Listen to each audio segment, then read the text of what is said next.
Aviso: a Casa Elefante contém conteúdo adulto. Se você não quer ver uma figura encapuzada de gatinhas na floresta, não escute este podcast.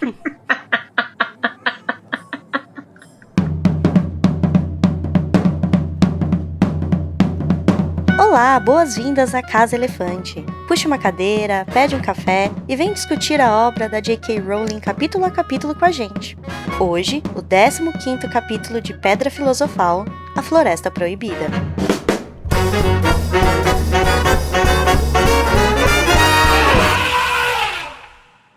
Alerta de spoiler. Se você ainda não terminou de ler Harry Potter, saiba que nossos episódios sempre levam em consideração os acontecimentos de todas as obras do mundo bruxo já publicadas. Então, se você não quer saber quem devolveu a capa de invisibilidade a Harry, não continue.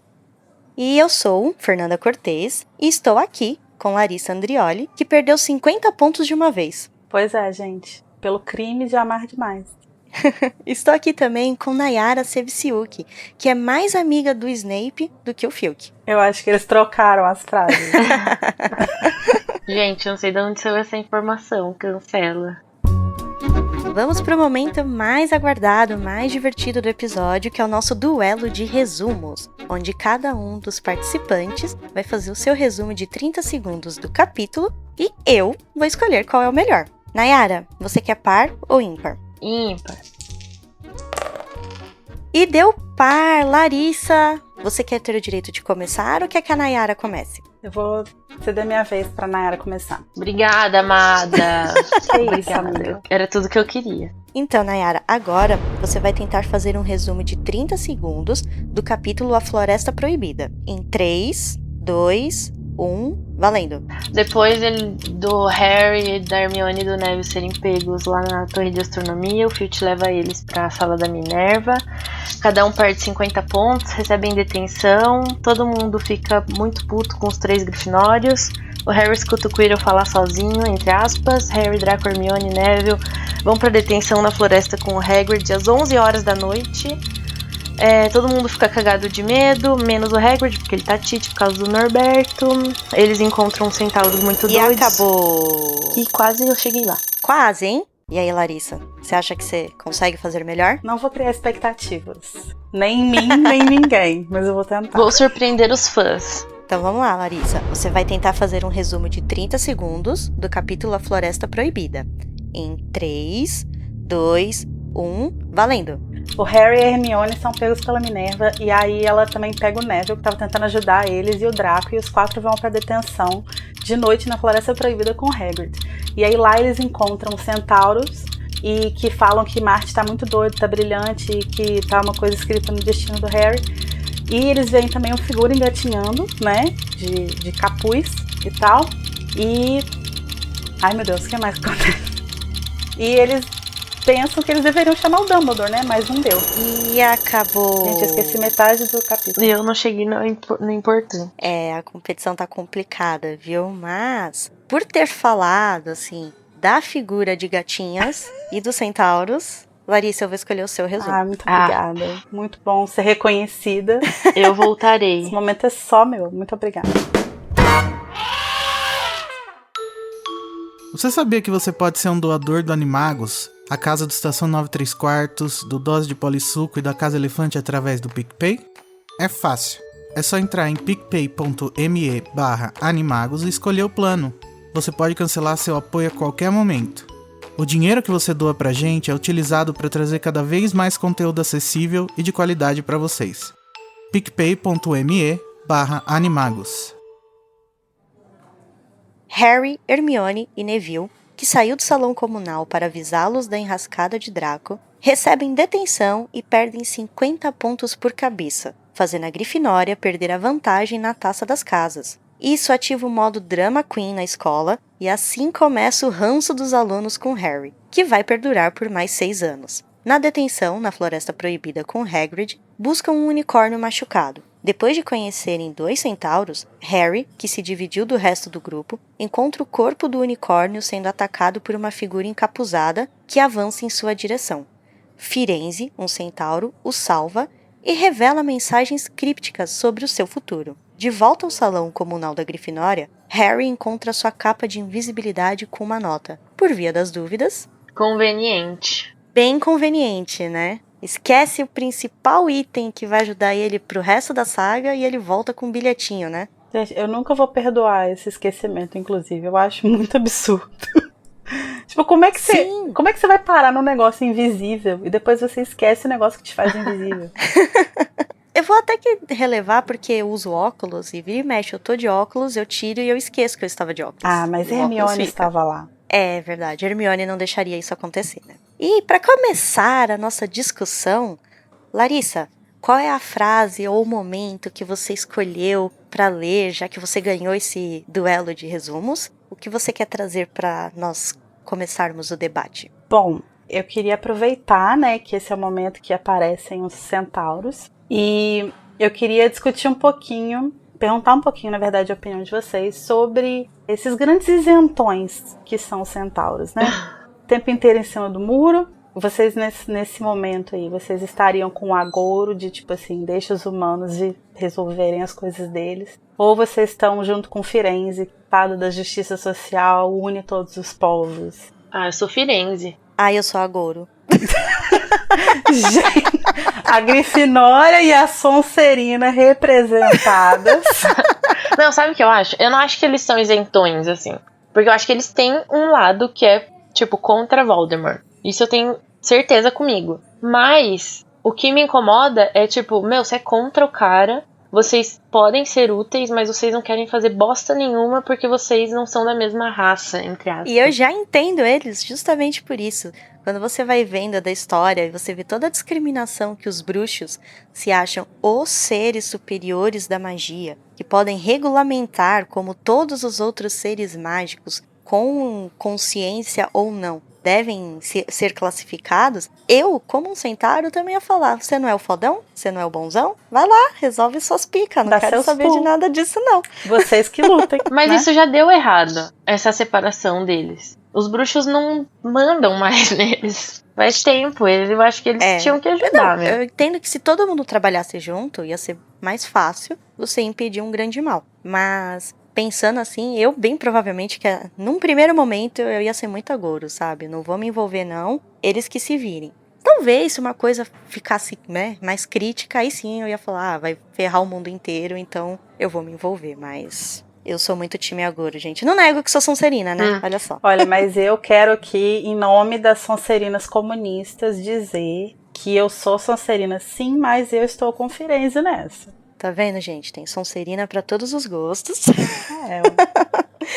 E aproveitando, Lari, que você trouxe esse debate, o que vocês acham dessa introdução dos centauros na obra? A forma como a J.K. já introduz, fazendo a descrição do Ronan, que a metade de cima era humana, a metade de baixo era equina, aquela descrição bem tradicional, e o Hagrid. Ah, esse é o Ronan, um centauro. Bem assim, seco. Tipo, vocês veem todo dia um centauro, né? Tá aqui outro pra vocês. Bola pra frente, vamos conversar. Zoológico. Esse aqui é um centauro, esse aqui é um panda. Eu acho bem bizarra a forma como o Hagrid faz essa descrição na frente dele, assim, sabe? Tipo, esse é o fulano, ele é um centauro. Eu acho que se a gente fosse aplicar, tipo, pro mundo não bruxo, né? Ia ser bem bizarro, assim, se as pessoas apresentassem umas às outras falando assim. Mas, ao mesmo tempo, assim, acho que o Hagrid não é um grande exemplo de polidez, né? Então, acho que tá dentro do personagem, assim.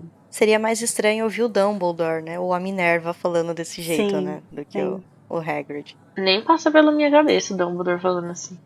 Acho que o Dumbledore nem ia explicar, né? Ele ia pensar que você sabia o que era, né? Inclusive é meio bizarro, assim, se você... Eu imagino que o Hagrid não fosse ficar muito feliz se as pessoas apresentassem ele assim, né? Esse é o Hagrid, ele é guarda-caças da escola e ele é um meio gigante. Inclusive, ele até escondia isso, né? Porque conforme a gente vai ver mais pra frente, era um tabu pra ele falar que ele era um meio gigante, né? Eu acho muito louco, assim, porque pra mim o Hagrid, pela descrição que a gente... nos filmes ainda é um pouco mais aceitável, né? Mas nos livros, a descrição que é feita dele é que ele é muito grande. É meio que, tipo assim, um centauro falar que não é centauro. Não faz muito sentido, eu imaginei o centauro sentado na mesa com a toalha de mesa cobrindo, assim, a parte de trás dele. Falando, não, gente, eu sou humana. Você tá louca, querida. Eu só tenho muita bunda, gente, é só isso. Vamos malhar, bunda na nuca. Verão tá aí. E aproveitando isso do centauro, quando eu li o livro pela primeira vez, me incomodou muito essa repetição dos centauros falando de Marte. Ele olhar, a primeira conversa, ele olha pra cima, Marte está brilhando. Aí você fala, gente, esse pessoal não sabe conversar, né? Ele é um centauro e você pergunta como ele tá e ele responde, Marte está brilhando? O que tá acontecendo? Meu Deus. Eu acho, assim, no primeiro momento, quando eu li, eu acho que eu nem liguei, pra falar bem a verdade. Mas depois de um tempo, isso mostra muito como eles são e como eles reagem perante aos humanos. Tipo, mano, tô nem aí que você não vai entender o que eu tô falando. Não é pra você entender. O que me incomoda mais nessa parte, na verdade, não é nem a forma como eles falam, mas a forma como os outros reagem à fala deles. De tipo assim, os meninos não, né, porque eles acabaram de conhecer eles e tal, mas assim, o Hagrid tá lá, conhece eles, sabe que eles falam dessa forma, que eles se referem aos planetas pra falar de coisas muito importantes. Tipo assim, não parece haver um interesse em tentar decifrar aquilo de alguma forma, sabe? Tá cansado de saber que é assim que eles falam, que não adianta perguntar o que eles querem dizer. Então por que ninguém corre atrás de saber o que isso quer dizer, sabe? Tem uma professora de astronomia, gente, na escola. É só chamar ela e conversar e pedir pra ela abrir uma carta astrológica ali pra gente entender. É que ela foi esquecida no churrasco, né? Foi. Tadinha. Embora que, quando você vê mais pra frente, a Minerva fala pra Hermione que a astronomia é uma ciência imprecisa e que ela não dá muita trela, né? Você vê que mesmo os bruxos, eles têm um certo preconceito dessa área, né? Sobre previsões e tudo mais. Você vê que eles olham meio com o nariz em pé, né? Então, talvez seja até mais um motivo deles ignorarem os centauros, né? Sim. Mas isso é muito não sei se foi proposital, eu acho que não, mas aqui na nossa realidade, um exemplo é a galera que, sei lá, tá doente, daí só... Não, vou tomar remédio, tenho que tomar remédio, não sei o que, e a galera que é mais das ervas, vamos usar aqui outros meios, não sei o que. Quem só usa remédio é muito tipo, lá vem esses doidos das plantas, meu Deus, ninguém aguenta. É bem isso, como você falou. E mesmo aqui na nossa realidade, astrologia existem defensores e pessoas que dizem que não é uma ciência, então não deveria nem sequer ser levado a sério, né? Existem também esse embate no nosso mundo. O que é um problema, né? Porque, assim, a astrologia não se propõe enquanto ciência. Então, é muito bizarro as pessoas usarem isso para deslegitimar, quando, na verdade, nem se pretende ser uma ciência, né? A astrologia é uma forma de conhecimento e interpretação do mundo muito antiga, tipo, muito mais antiga do que a ciência formal que a gente conhece. Isso não quer dizer que ela é mais ou menos válida, mas é uma outra forma de leitura do mundo, assim, né? Não é a astrologia em si que se propõe a ser uma ciência super exata sobre o comportamento humano. Acho que são algumas pessoas que levam muito a sério, tipo, é exatamente isso, eu sou super esse signo, meu Deus, sim, não sei o quê. A pessoa leva a vida dela com isso. E isso acaba prejudicando, na verdade, o próprio campo, né, de conhecimento, assim.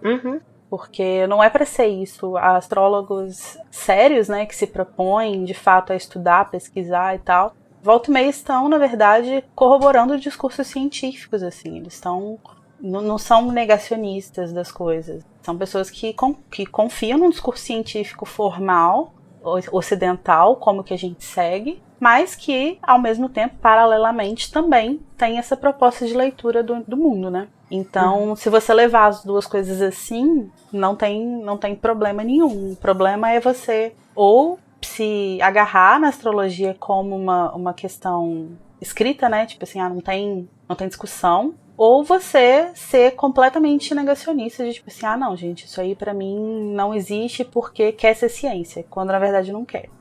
Para o recurso literário em si, eu acho a astrologia interessante, porque mesmo na obra, não é à toa que a J.K. já escolhe essas figuras míticas, como os centauros, que eles são ligados, né, em diversas, né, em mitologias, desde o mito grego, à questão de profecias, clarividências, tanto que um dos centauros vai ser um professor de adivinhação, né, na Ordem da Fênix. E os planetas, com toda a sua simbologia, os seus arquétipos, você também pode incluir na história, que é que nem eles falarem de Marte, né? Sim. ele coloca que Marte, a gente já sabe, né, que é o equivalente ao deus romano da guerra, né, que em grego era Ares, e a ideia, assim, de Marte na astrologia é essa questão com esforço, conquista, como você lida com a sua força, como você vai mostrar o seu espírito de luta, num momento em que o Voldemort está voltando, né? É interessante a J.K. usar esse recurso.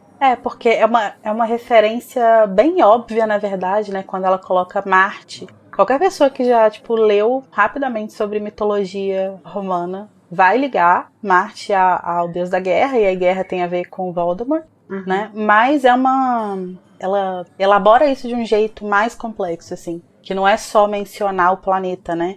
Tem essa coisa do espírito de luta, de como que isso tem a ver com a forma como você vai trilhar o seu caminho e tal. E eu acho muito interessante exatamente o momento em que isso aparece, que é não só quando o Voldemort tá voltando, mas justamente antes do Harry ter o primeiro encontro com ele, né? Sim, um encontro bem marcante, Sim. né? E pesquisando mais, assim, para entender essa questão, no capítulo anterior, né, citado Júpiter, e se a gente entrar nessa das simbologias, Júpiter, ele também tá ligado a relações, oportunidades, crescimentos pessoais, objetivos de vida. Então, se você analisar que é como esse espírito de luta, esse confronto do Harry com o Voldemort vai influenciar o crescimento pessoal do Harry, Sim. os objetivos de vida dele.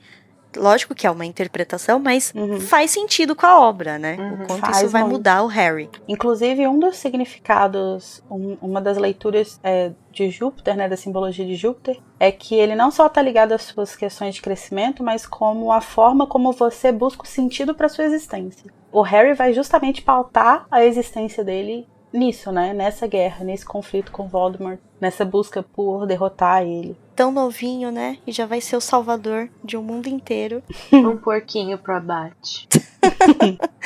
E como sempre a gente já vê, né, que a J.K. ela tem um lado, assim, muito esotérico, né? Mas mesmo sendo muito interessante tudo isso, eu ainda acho que é muito, assim, cansativo a repetição tantas vezes deles falando Marte brilhante. Ele dá uma exagerada, né? Usa outra metáfora, amigo. Mas vocês não acham, então, que essa repetição de ficar falando toda hora é uma coisa que ninguém vai entender, a não ser os centauros? Não seria tipo uma chacota que ela tá fazendo, assim? Assim, em primeiro lugar, eu quero dizer que eu amo a palavra chacota. Eu acho, assim, um tesouro da língua portuguesa. Eu não vejo como uma chacota, porque eu acho que ela coloca essa repetição na boca de um personagem que, apesar dos pesares, ele é muito cativante. Tipo, ele ajuda o Harry, ele vai ser uma figura relativamente próxima ali, sabe? Ela não tá colocando na boca do Agoro, por exemplo, que é um cara que, você lê, e na primeira vez que você lê, você já não gosta dele.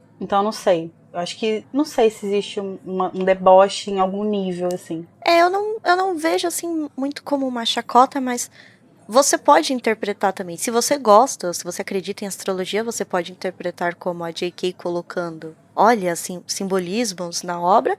E se você também é uma pessoa mais cética, que não acredita nisso, pelo posicionamento do Hagrid, você pode também ter essa leitura, né? Tipo, olha, você acha tanto que a astrologia é tudo, né? É o significado de tudo, mas ninguém te entende, né? Nem te dá a bola. Eu acho que pode ter esses dois lados, e aí também depende muito da leitura, né? E aproveitando, Lari, que você citou o Agoro, eu achei muito legal esse nome pro centauro, por todo o simbolismo, né? De ser, no dicionário, né? Agoro, que tem a ver com premonições, ou a maioria das pessoas lembram de presságios ruins, né? Nefastos, ruins. Sim. Mas o nome dele está ligado a premonições. E com todo o simbolismo dos centauros, eu achei muito bacana as escolhas da J.K. Ela tem uma habilidade de escolha de nome muito boa, assim, né?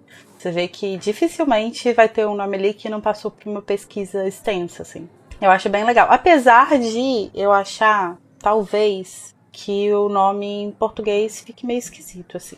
Porque eu acho que fica muito óbvio. Muito na cara, né? É uma referência muito direta, assim. Arrelia. É um Arrelia, será? Não é um Arrelia, não é um Arrelia.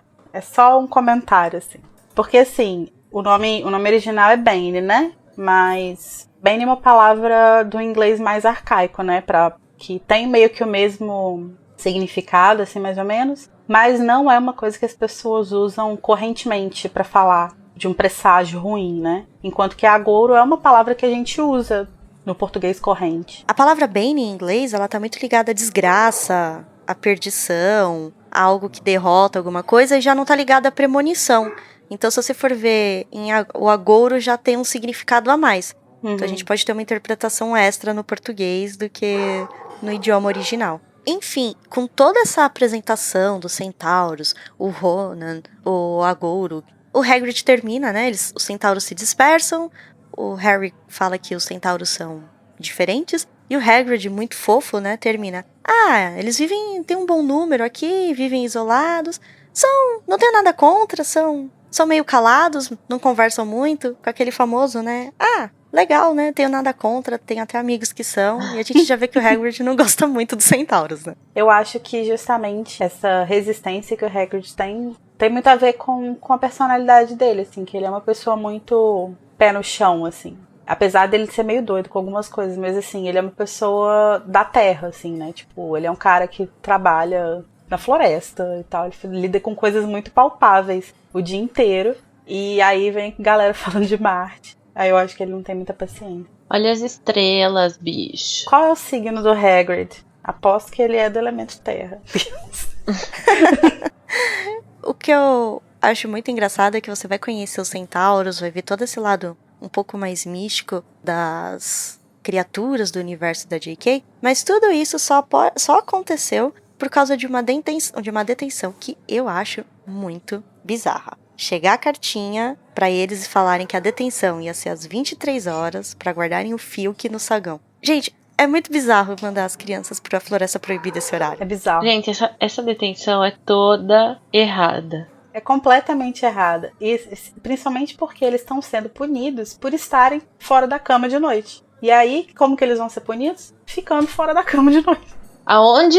No lugar que foi proibido, lá no começo, quando eles chegaram em Hogwarts. E se já não bastasse tudo isso, eu não sei o que é pior. Você, além de cumprir a detenção, você ainda tem que fazer ela junto com o Malfoy, né? De fato. Tá, 11 horas da noite, horário proibido. Floresta proibida, dia 19 proibida. Aí eles vão fazer o quê? Investigar um centauro que morreu, que provavelmente é uma criatura muito, tipo, mais bruta que um centauro. Um centauro não, um unicórnio. Não, e não faz sentido nenhum, porque, tipo assim, tem uma hora que o Hagrid fala assim, vocês não precisam se preocupar, porque se vocês estão comigo ou com um canino, ninguém vai fazer mal a vocês. Mas, gente, tem alguém matando unicórnio nessa floresta. É óbvio que essa pessoa não vai deixar de matar você, o canino, meu bem. E qual a brilhante ideia do Hagrid? Vamos nos separar em grupos? Vamos deixar duas crianças sozinhas. Quem será que teve essa ideia pra detenção? Será que foi a Minerva? Foi o Dumbledore? Jamais. Não, acho que da ideia eles não deram, não. Mas eu acho muito absurdo eles concordarem. Eu acho que a ideia, com certeza, deve ter partido do Hagrid. Tipo assim, os meninos têm que cumprir uma detenção, mas eles estão detidos porque eles estavam me ajudando, tirando o dragão daqui. Então eu vou colocar uma detenção comigo, porque pelo menos eu não vou torturar eles nem nada. Só que a ideia dele de não torturar é muito peculiar, né? Brilhante ideia. Ele acha que tá protegendo. Então, será que essa é a ideia do Hagrid de proteger as crianças? De tipo assim, pelo menos eles estão comigo. Tá comigo, tá com Deus. Se bem que se você for ver o trecho a seguir, até que faz sentido, porque sádico do jeito que o Filch foi, levando os meninos até a cabana, imagina se ele pudesse aplicar a detenção. Ele ia açoitar eles. Eu fico pensando, Hogwarts era um castelo medieval, né? Tudo bem, mas os alunos precisavam ser punidos dessa forma? Pendurados pelo... Não é, menina? É muito doido. Mas assim, na verdade...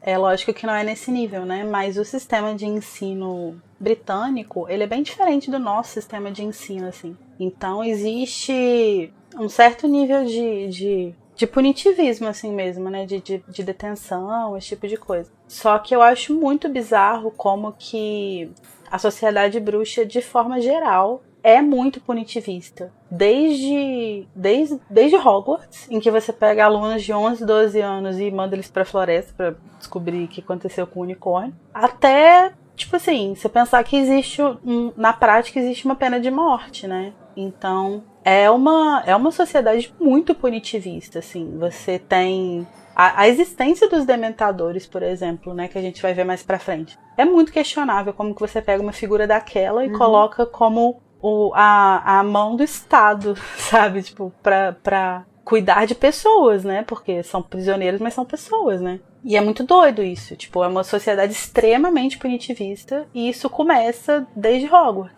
Desde essa detenção bizarra, assim. Chega a ser assustador, né? Você pensar, né? Sim. Como é o sistema prisional do mundo bruxo. E realmente, gente, dementadores são criaturas horríveis. Imagina, aquele ser que suga toda a sua felicidade e você condenar uma pessoa a passar o resto da vida assim? É porque realmente não existe, é surreal. Não existe no mundo bruxo, por exemplo, a ideia de reinserção social, né? Tipo, se você foi preso, e aí mesmo que você não fique preso pro resto da sua vida, que você fique, sei lá, 5 anos. Você ficou 5 anos com um dementador do lado, como que você vai voltar uma pessoa, tipo, minimamente funcional para a sociedade, sabe? Então, de fato, é uma sociedade extremamente problemática nesse sentido. Eu acho que a sociedade bruxa como um todo, eles meio que pararam no tempo, sabe? Em questão de leis e tudo mais. Porque se você for pensar que isso tudo tá acontecendo nos anos 90, é um troço muito bizarro. Mais uma vez a gente, né, analisa que um encontro entre os dois universos, dos bruxos e dos trouxas, seria benéfico, né? Porque talvez os bruxos pudessem evoluir um pouco mais nessas questões, né? Aprendendo com a evolução, mesmo que seja mínima, mas que os trouxas tiveram. Sim. E o Filch, além de ser bem... contar todo o modo mórbido que ele gostaria de punir os alunos, ele deixa os meninos na frente do Hagrid, né, falando que volta pra recolher os restos deles no dia seguinte, né. E o Hagrid, né, já dá aquele sermão no Filch, mas assim, pro Filch, ele tinha certeza que os alunos iam voltar pior do que ele deixou lá. Sim. Então, a detenção a ideia não é ensinar o aluno alguma coisa, é simplesmente punir, né. Sim, exatamente. Que é uma coisa que a gente vai ver ser extremamente radicalizada no 7º livro, né? Quando os comensais assumem Hogwarts. As detenções são, tipo, torturar aluno do 1º ano. Então, é uma... Na verdade, obviamente, né? O Dumbledore jamais ia deixar isso acontecer, ele estando lá. Mas é uma semente que já tá ali desde sempre, né? Se tudo bem você dar detenção para as pessoas e colocá-las em perigo, porque teoricamente elas estão aprendendo porque elas fizeram uma coisa errada, o que impede que em algum momento isso vire uma forma de tortura mesmo, né? Mas né? Uma tortura. Sim. Eu acho que o Dumbledore aí, a gente já vê que ele é um pouco, a gente já começa a ver um pouco do lado omisso do Dumbledore, embora eu goste muito do personagem dele, porque é inadmissível ele deixar um funcionário igual o Filch cuidando de crianças, que acha esse tipo de coisa normal. Então você já vê que é aquela coisa, mesmo pro Dumbledore, isso não seria algo assim assustador, algo a se pensar. Aí você já vê que é a cultura enraizada do mundo bruxo, não é só bruxos das trevas. O que vocês acharam do embate do Malfoy com o Hagrid? Demorou pra alguém falar as verdades pra ele, né? Que menino insuportável, né? Nossa, stop Malfoy. É muito riquinho. Ele tem todo um repertório de preconceitos, assim, absurdos. Tipo, quando ele fala assim, mas eu não vou fazer isso, porque isso é trabalho de empregado.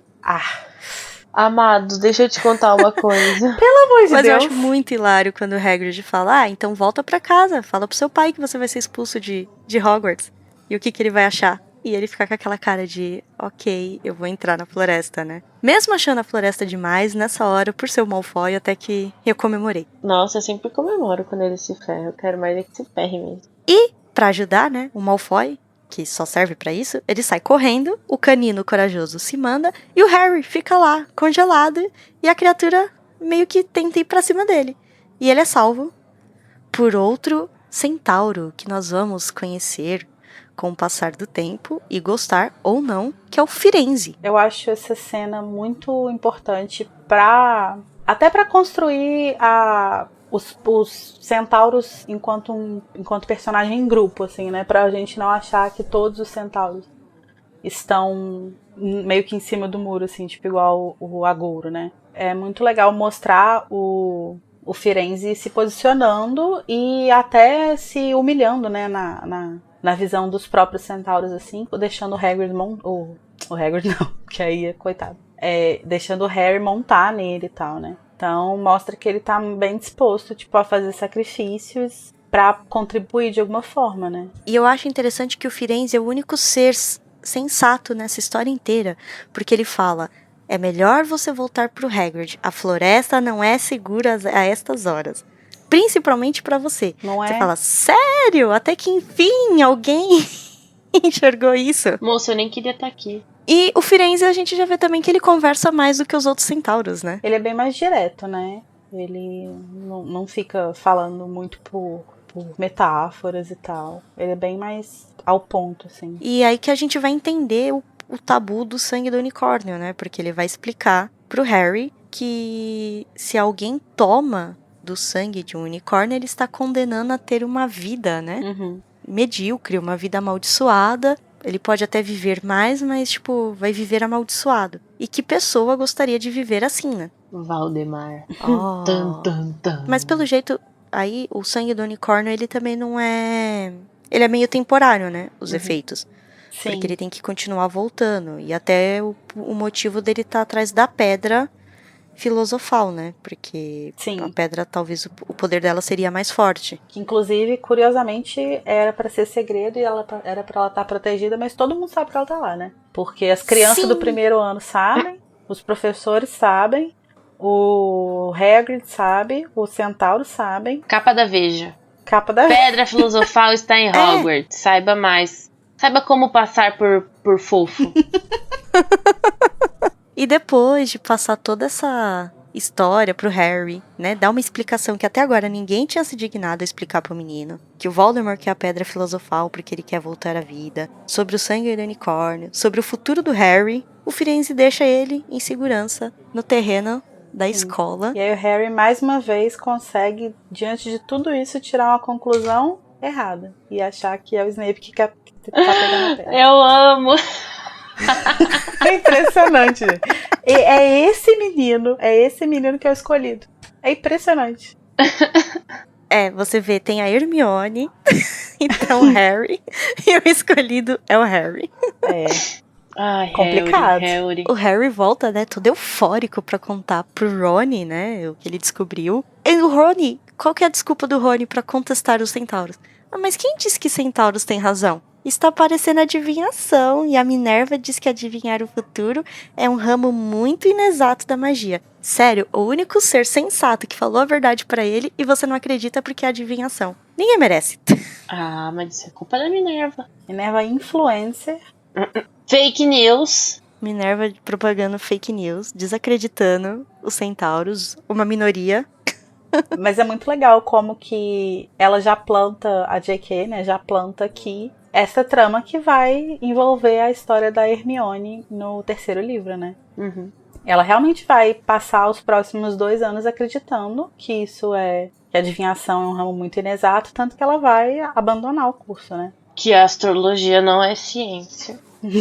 Isso. E a Trelawney também não vai ajudar a fazer ela mudar de ideia, né? Pois é. E isso também ajuda a gente não acreditar nas profecias corretas da Trelawney. Uhum. Pra você também achar, não, é tudo errado, é tudo Incrível, besteira. né? Tudo que ela fala, a gente fala, oh meu Deus, começou a doida. A Trelawney, ela é o astrólogo de Tititi, né? Assim, mas ela acerta. Então, ela acerta, só que ninguém acredita, porque ela inventa um monte de coisa no meio do caminho. Uhum. O mais engraçado é que quando ela acerta, nem ela sabe que ela acertou. Uhum. Porque ela não lembra. Ainda nessa questão, assim, do punitivismo, da rigidez bruxa, a gente já vê aquela conversa da Minerva quando ela pega os meninos e leva pra sala dela, antes de falar da detenção. O quanto ela foi muito pulso firme, mesmo eles sendo alunos da Grifinória, né? E ela enfatiza, né, que ela achava um absurdo que eles estivessem à noite desrespeitando as regras, né? Em nenhum momento ela deixa eles se explicarem.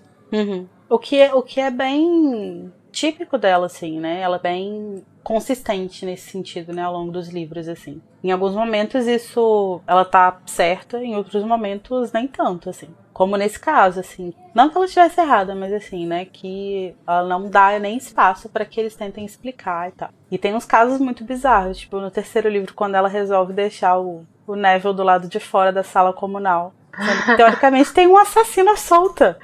Tipo assim, amada, você não pode fazer isso com seu aluno, sabe? Então, eu acho que essa consistência dela é tão consistente que às vezes você fica assim, gente, não é possível que nada amolece o coração dela. A gente sabe que só o quadribol. Só o quadribol. E o Harry, né? De vez em quando, dá uma vassourinha nova aqui pra ele.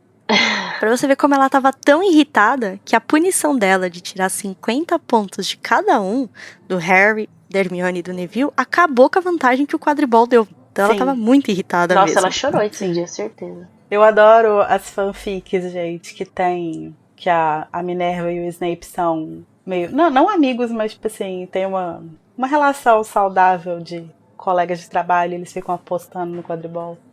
Eu acho incrível. Ah, eu amo também.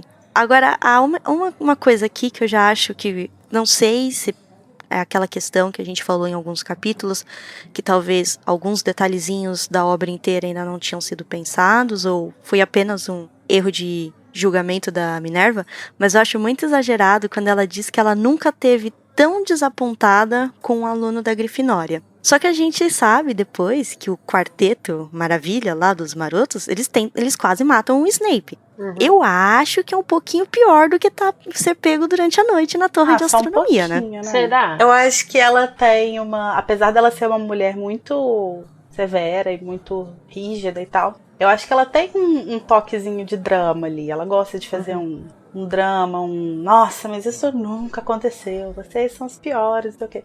Então eu acho que ela dá essa ênfase aí pra fazer eles se sentirem mal também. Mas o que eu acho mais bizarro nessa cena é a forma como ela cria uma narrativa, que ela tira sei lá da onde, de que eles contaram a história pra achar engraçado e pro Malfoy falar pro Neville e tal. E aí envolve o Neville na história de um jeito que, assim, coitado, sabe? O menino tava tentando ajudar, aí ele sai dali não só com 50 pontos a menos e uma detenção, como a certeza de que as pessoas que ele achavam que eram amigas dele, agora falaram um negócio só pra prejudicar ele, sabe? Pra fazer ele de ridículo. E eu não sei de onde ela tirou isso, porque pra mim, se eu estivesse no lugar dela, a narrativa que apareceria na minha cabeça era que o Malfoy contou pro Neville pra prejudicar ele.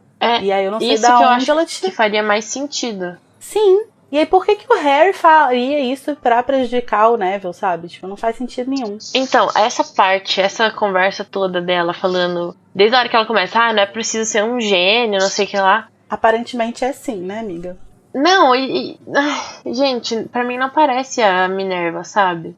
Porque eu acho que ela não ia presumir isso, ainda mais que já rolou aí um tempo de ano letivo, já dá pra saber como que eles são. Sei lá, eu acho que ela viajou. E ela já deu aula pro Malfoy, ela já sabe também como ele gosta de atazanar os outros alunos, né? Porque o Neville acabar acreditando nisso, eu acho muito compreensível, assim, porque ele é muito inseguro e tal, ele mal conheceu eles, né? Isso aí é no início do ano. Então, eu acho que faz sentido ele pensar que ele tinha se enganado com eles, mas era pra ela ter tido um julgamento mais correto nessa cena aí.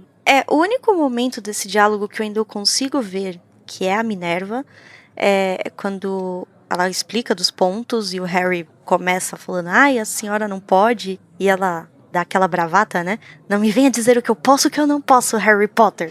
Isso eu imagino a Minerva falando. Sabe, você é uma criança, eu sou a professora, quem decide sou eu. Viu, Jack Thorne? É assim que a Minerva iria confrontar. Nem parece o Harry, a Minerva, tá? que fala, como um biscoito, Potter. Mas eu entendo até essa escolha, mesmo sendo muito exagerada, porque aqui a J.K. quis colocar aquele peso infantil de, nossa, todo mundo da casa vai ficar decepcionado com eles. Eu acho que às vezes ela até exagerou tanto assim nesse lance da Minerva, pro Harry se sentir culpado e ter uma noção de que, os atos dele influenciam não somente ele, como Sim. influenciam todos os alunos da casa dele. Não foi uma lição que ele aprendeu assim para muito longo prazo, né? Mas pelo menos por um capítulo ele pensa, não, vou ficar na minha, não vou fazer merda agora, não vou me meter onde eu não fui chamado. Mas dura um capítulo, né? Mas o Harry, ele é instigado a fazer merda, ainda mais no horário que não é permitido sair do salão comunal. Porque, tanto que ganha a capa da invisibilidade. Inclusive, no final desse capítulo, devolvem pra ele. Sim. Ou seja, faça merda, querido, só não seja pego. Pois é. Isso, o problema não é fazer, é ser pego. E você já vê também aquele lado bonzinho do Hagrid, né? Que em nenhum momento ele abriu a boca e falou, mas eu tava livrando a cara do Hagrid. Ele aguentou toda a bronca. Sim. Todo o ódio dos alunos da Lufa-Lufa, da Corvinal, da Grifinória. Muito amigo, né? Ele é muito leal. Ele é Grifinória, né? Mesmo com essa lealdade, né, do Harry sendo um Grifinório, uma característica que a J.K. fez questão de colocar logo no começo, no poema do Chapéu Seletor, você vê que regras realmente é uma coisa que eles tendem a quebrar, né? Porque ele mal decide falar que não vai mais se meter em confusão, né? Sente o peso das ações dele e ele já é arrastado de novo para a confusão da Pedra Filosofal. Voltando da biblioteca, meio triste, quem ele vê? O Quirrell, novamente choramingando, falando que não queria fazer algo. E lá vai o Harry fazer o quê? Vamos escutar atrás da porta o que tá acontecendo. Futriqueiro. Vocês acham que é meio exagerado ele ficar falando em voz alta? Eu sei que é necessário pro plot, pro Harry perceber, mas não faria mais sentido ser uma conversa mental dele e do Voldemort? O que vocês acham? Olha, eu não sei, porque eu falo não, sozinha assim. às vezes, em voz alta. Não, eu acho que faz sentido ele falar em voz alta, porque quando a gente fala que o Voldemort estava na cabeça dele, parece que o Voldemort estava dentro da cabeça dele. Mas eu acho que isso não necessariamente era algo que era verdade o tempo inteiro, assim. É uma coisa muito mais física, assim, tipo, de fato usar a cabeça e não, tipo, dentro, assim, sabe? Então, eu não acho que existia um compartilhamento de pensamento, por exemplo, entendeu? Eu não acho que o Voldemort tava lá no cérebro dele, assim, tipo, você pensou nisso aqui e tal. Então, eu acho que é como se fossem duas pessoas grudadas mesmo, assim. Então, acho que faz sentido ele falar, porque é uma outra pessoa ali. Até porque, gente, se fosse só ele pensando, a gente não quer saber o que ele tá pensando. Porque o narrador não acompanha ele, então, que bom que fala. Continue falando. Mas eu já acho engraçado que aquilo que a gente vem comentando, né, da construção do personagem do Snape ser o vilão perfeito, né? Porque ele não vê, ele não escuta quem respondeu, mas ele tem certeza que é o Snape que estava lá ameaçando o Quirrell na sala e que saiu pro outro lado, né? E você é levado a acreditar que é o Snape, né? Ele é o personagem perfeito pra você pegar ranço logo no começo, né? E o próprio Quirrell vai falar isso no final, né? No último capítulo. A gente vai falar disso lá, mas enfim, ele faz uma descrição do Snape que, na verdade, ela é válida pro livro, pra todos os livros, assim, né? Que é de que ele é a pessoa perfeita pra desviar a atenção de quem de fato é o problema da história. Então, é muito fácil você olhar pra ele e ver aquela figura dele, todo esquisitão e com essa roupa e esse comportamento nada agradável e tal, e jogar todos os problemas em cima dele, como se ele fosse o causador e tal de tudo. E é um recurso muito foda, assim, né? E ele é um personagem tão fácil, um recurso tão grande, porque isso ocorre em 6 livros e a gente ainda não aprendeu a lição. Você continua achando que é ele. Pois é. Não vou falar nada. A Nayara acha que é ele até hoje. Próximo assunto. E eles já começam a pensar que provavelmente o Snape tenha descoberto com o Hagrid como passar pelo fofo. Agora, uma cena que é muito, muito importante que vai ser referida nesse capítulo, né, que é muito importante pro plot. A gente já viu a cena em que o Snape tá mostrando o machucado pro Filch, né? Isso. E aquela cena é importante porque aqui, quando eles se perguntam se eles devem procurar alguém, aquilo ali estabelece que existe uma conexão entre os dois. Então, que jamais o Filch iria ajudar eles, porque ele é próximo do Snape, né? Então, é uma coisa que é usada justamente pra descreditar o personagem, né? Sim, e pra fazer o plot andar, né? Porque se eles desde o começo tivessem procurado o Dumbledore, que nem a Hermione sugere, né? Sim. Vamos procurar o Dumbledore. a graça da aventura da história pro leitor não ia ocorrer, né? Uhum. Não ia ter o livro. Então, é interessante, assim, é conveniente, mas até que faz sentido, né? E é bem como você falou, é uma desculpinha bem esfarrapada, né? Que eles falam, a gente não tem prova, né? O Filch nunca vai entregar o Snape. Aí o que a gente vai fazer? Nós, crianças de 11 anos, vamos enfrentar um bruxo super poderoso que provavelmente é do mal. O que pode dar errado, né? E nessa hora eu já fico pensando, gente, se o Hagrid contou pras crianças sobre a Pedra Filosofal, não ia ser muito difícil arrancar alguma informação dele, né? Ele postou Pois é. lá no Orkut, sei lá onde. E depois de todo esse acontecimento, o Harry volta pro seu quarto, tendo muita coisa pra pensar, o Voldemort tá voltando, o Snape tá querendo a pedra, e o que ele encontra lá na cama? A capa da invisibilidade com um bilhetinho. Por via das dúvidas, aí você fala, sério? O menino, vocês vão incentivar ele a ficar em risco? Desde o primeiro ano, engordando o menino feito um porco para o abate. Ensinando ele a quebrar regra, ensinando ele a usar a capa da invisibilidade. A gente já vê aqui a importância da capa, que ela vai ser importante lá mais pra frente, quando a gente entrar na história dos irmãos Peverell, no conto das Relíquias da Morte. Sim. Então a J.K. já estava plantando várias pistas, várias informações desde o primeiro livro. Aquele por via das dúvidas, na verdade, quer dizer assim, seu idiota, isso aqui é uma relíquia da morte. Vai deixar jogado aí em qualquer lugar. Cuida dessa merda. Se fosse pra você perder, eu não tinha te dado. Eu tava guardando. Eu não tinha roubado. E é claro que quem deixou isso foi o Dumbledore, né? Óbvio. Ai, gente. Eu acho lógico. que é óbvio, né? Então, depois de toda essa discussão, todo esse debate, a gente vai para aquele momento maravilhoso que cada um vai trazer os seus momentos favoritos, suas frases preferidas, aquilo que você mais gostou nesse capítulo, que é o nosso momento Expecto Patronum.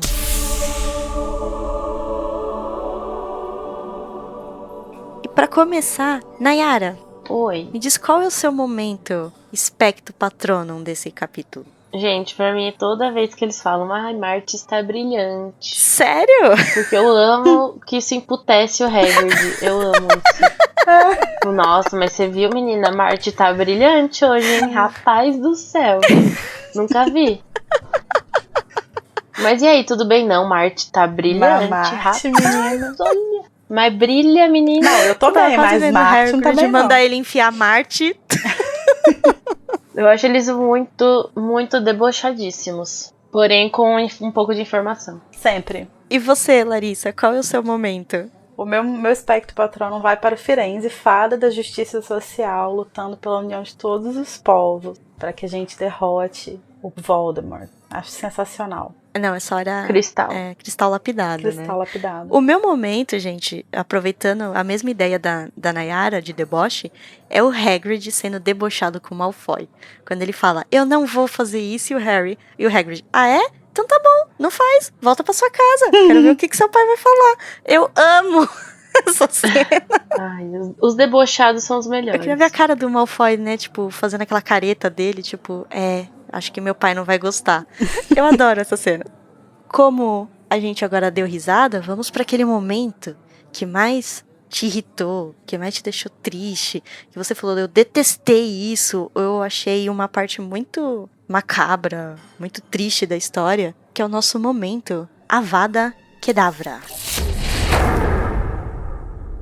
E agora, invertendo, Larissa, qual foi o seu momento Avada Kedavra? Bom, como o meu momento espectro patronum foi o Firenze Fada da Justiça Social, o meu Avada vai pro oposto dele, que é o Draco, classista, ridículo, falando que isso é coisa de empregado e não de estudante. Quem você pensa que é, meu filho? Você é um bosta. E é isso. Little shit. E você, Nayara, qual foi o seu momento Avada Kedavra? Ai, gente, pra mim, detenção na floresta, toda essa parte, não a cena que acontece em si, mas a ideia de ter uma detenção na floresta proibida às 11 horas da noite, com o Hagrid, sabe? Quem pensou nisso, né? Meu Deus. Fumado. Pior ideia, gente. Que isso? Não é possível. Quem teve essa Fumaram a brilhante pedra ideia? filosofal e Não. foram montar a detenção. O meu Avada tá até que na mesma linha, meio parecida assim, com o da Nayara, igual o patrono. Porque o meu Avada, gente, quem tem a ideia de deixar um zelador sádico, igual o Filch, cuidando dos alunos. E achar, né? E ele sai torturando os meninos, falando, olha, eu devia pendurar vocês vão voltar em farrapos da floresta. Gente, não é normal, não é saudável. Quem que deixa um cara abusivo desse perto de crianças de 11 anos? Venho recolher os restos. O mesmo que dá a capa da invisibilidade pro menino voltar a fazer merda, né? Dumbledore... O mesmo que contratou Lockhart. Dumbledore é um caso a ser estudado, gente. Real. Impressionante. O Dumbledore precisava da Super Nanny, gente. Ele é péssimo com crianças. Com toda essa discussão, os nossos momentos, a gente vai encaminhando pro final do episódio. E antes de encerrar, vamos falar dos personagens novos que apareceram nesse capítulo, que são os 3 centauros, né? Nós temos o Ronan, o primeiro a irritar o Hagrid, falando que Marte estava brilhando. Aí nós vamos ter o Agouro, ou Bane, né, em inglês, que é o defensor do orgulho centauro, os humanos que se virem, e que ele também aparece em Criança Amaldiçoada, né? Pra explicar. E depois nós vamos ter o Firenze, né, o nosso centauro comunista, sem nosso defeitos. fada justiceiro, cristal lapidado, maravilhoso, que vai ser o futuro professor de adivinhação para os meninos. Maravilhoso. Maravilhoso, né? O Sensacional. Então, gente, é isso. Espero vocês na próxima semana, onde vamos falar sobre o capítulo 16 de Pedra Filosofal no Alçapão. Então, beijinhos. Tchau, tchau. Tchau. Tchauzinho.